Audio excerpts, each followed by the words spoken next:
¿Cómo estáis, compañeros? Aquí estamos otra vez con el siguiente capítulo de este curso de Derecho Laboral para Vigilantes de Seguridad y con la segunda parte del tema de los despidos. En el último capítulo empezamos a explicar sobre este tema y dijimos que hay tres tipos de despido, que son el despido objetivo, que era el despido favorito de las empresas, el despido disciplinario y el despido colectivo.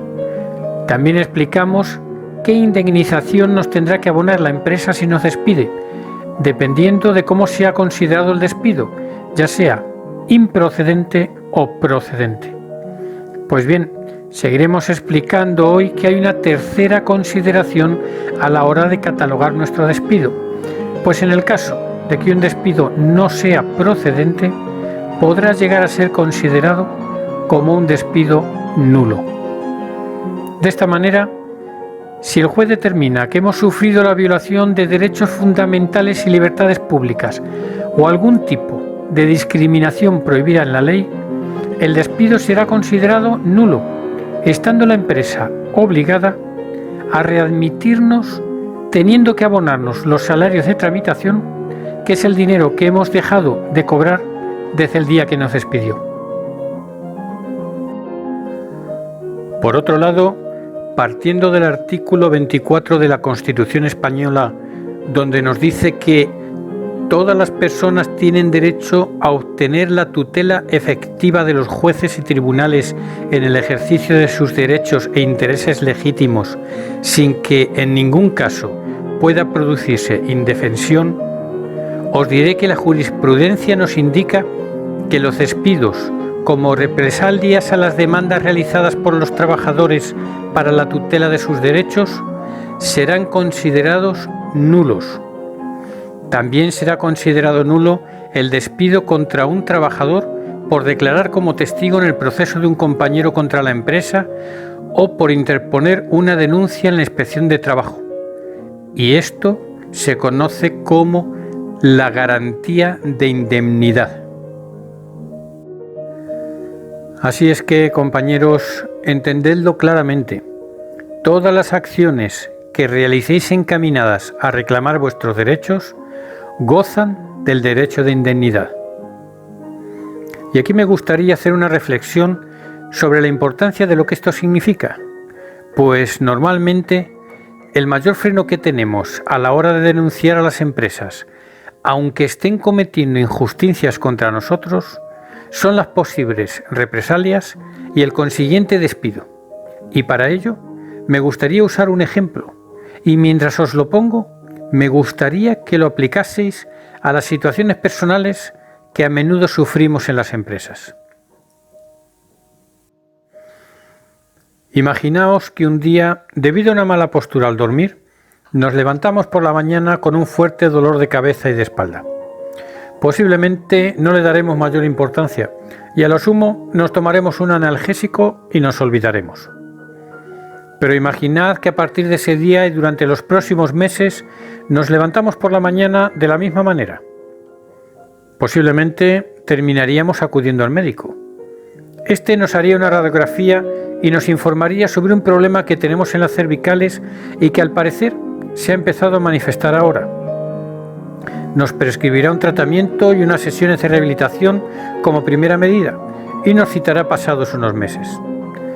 Pero ahora, imaginaos que tras ese tiempo, lejos de mejorar, se acentúa nuestro problema al punto que los dolores cervicales no nos permiten hacer una vida normal. Nos mareamos constantemente, no podemos dormir por las noches del dolor y de la preocupación, no podemos conducir y la medicación antiinflamatoria nos empieza a pasar factura a los riñones. Ahora imaginad que ya llevamos un par de años en esta situación con un pronóstico de empeoramiento con el tiempo, incluso de poder quedarnos inválidos. La pregunta que nos deberíamos hacer entonces es: ¿qué estaríamos dispuestos a hacer para mejorarnos o curarnos? El médico nos propone operarnos y aunque sin garantías, nos asegura que o nos operamos o nuestra situación no cambiará y casi seguro empeorará. ¿Veis, compañeros, por dónde voy? En el caso de una enfermedad, posiblemente sabremos lo que hacer. Si no es al principio, será más adelante. Haremos todo lo posible por dejar de sufrir y que nuestra situación mejore. Pero ¿qué pasa con nuestra salud laboral? ¿Por qué no tomamos medidas, aunque sea poco a poco? ¿Por qué no empezamos acudiendo al médico, o en este caso, al profesional correspondiente, para que evalúe nuestro caso y nos ayude? ¿Por qué esperamos hasta que muchas veces es demasiado tarde y ya solo nos queda el despido o lo que es todavía peor? Agobiados y frustrados nos despedimos voluntariamente, perdiendo no solamente nuestro trabajo y nuestros derechos, sino también quedándonos malparados psicológicamente.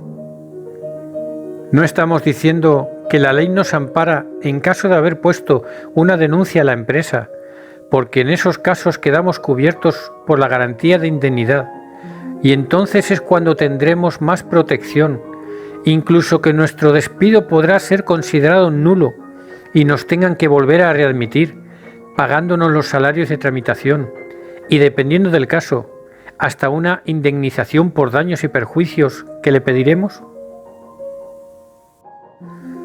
Compañeros, ¿acaso en nuestra profesión no nos dedicamos a proteger a otros, dando la cara ante situaciones de peligro, incluso a veces poniendo en riesgo nuestra vida? Y entonces me pregunto, ¿qué somos? ¿Vigilantes de seguridad? Somos hombres y mujeres valientes y con arrojos para esto, pero no para defender nuestros derechos. ¿No os dais cuenta, compañeros? En fin, a continuación os pongo las represalias más comunes de las empresas contra las que nos cubre la garantía de indemnidad.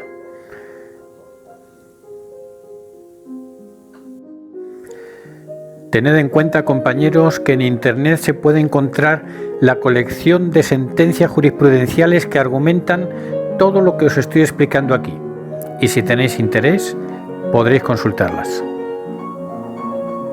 Y una vez dicho esto, me gustaría comentaros los casos en los que los trabajadores tenemos una mayor protección contra el despido, y son los siguientes: casos de embarazo, maternidad, excedencia por cuidado de un menor, víctimas de violencia de género, reducción de jornada por cuidado de hijo y también, aunque el estar de baja médica no nos proteja contra el despido, debéis saber que si nos despiden debido a una incapacidad temporal, es decir, una baja médica, que sea de larga duración, que nos afecte en nuestra capacidad laboral y sea asimilable a una discapacidad, podrá ser considerado el despido nulo por un juez.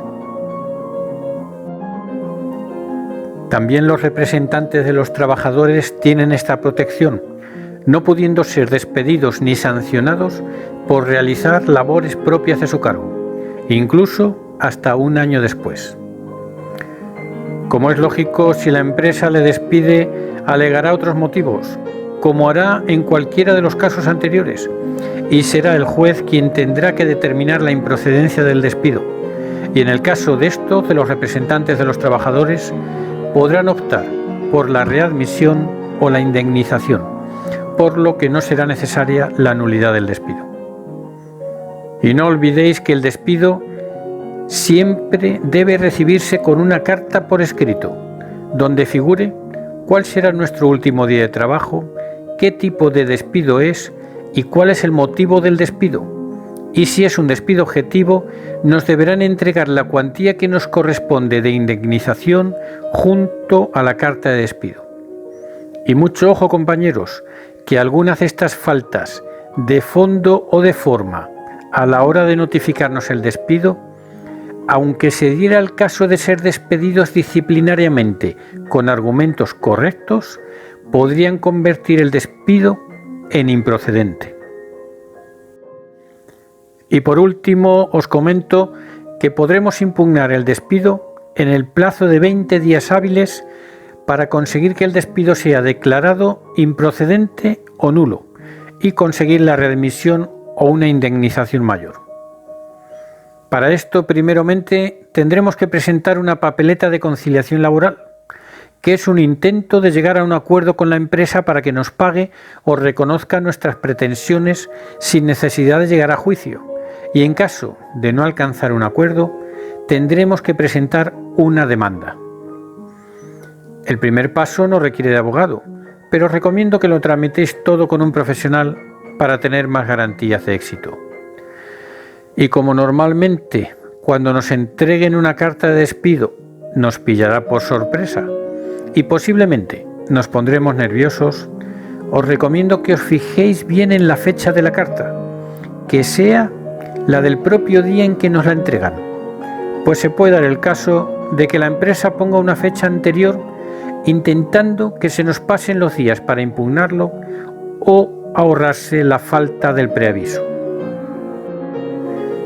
Igualmente os recomiendo que escribáis no conforme y recibida al día tal, para dejar abierto el camino a una posible denuncia si fuera necesario. Y después de hecho todo lo anterior, podéis firmarla. Y en cuanto al finiquito, os sugiero seguir las mismas recomendaciones de precaución que con la carta de despido. Sería difícil que podamos hacer los cálculos en ese momento y verificar que todos los conceptos están correctos. Mejor poner no conforme y luego, tranquilamente en casa o con un especialista, hacéis las comprobaciones. Bueno, compañeros y compañeras, aunque como decíamos al principio, el despido es libre en España, tenemos a nuestro alcance algunas herramientas para luchar. No vayamos a la batalla desprotegidos e intentemos estar bien informados de nuestros derechos. Desde la Asociación ASEPRI y con este curso de Derecho Laboral para Vigilantes de Seguridad, intentamos echaros una mano. Por eso os animo a estar suscritos a nuestro canal de YouTube y a ver estos vídeos, pues poco a poco vamos tratando los temas de los que nos vais haciendo más consultas para que, llegado el caso, sepamos cómo protegernos y defendernos. No olvidéis darnos un like y especialmente no dejéis de uniros a nosotros en esta gran familia para poder hacer un frente común contra tanta injusticia y abuso. Un fuerte abrazo a todos, compañeros, y hasta el próximo capítulo.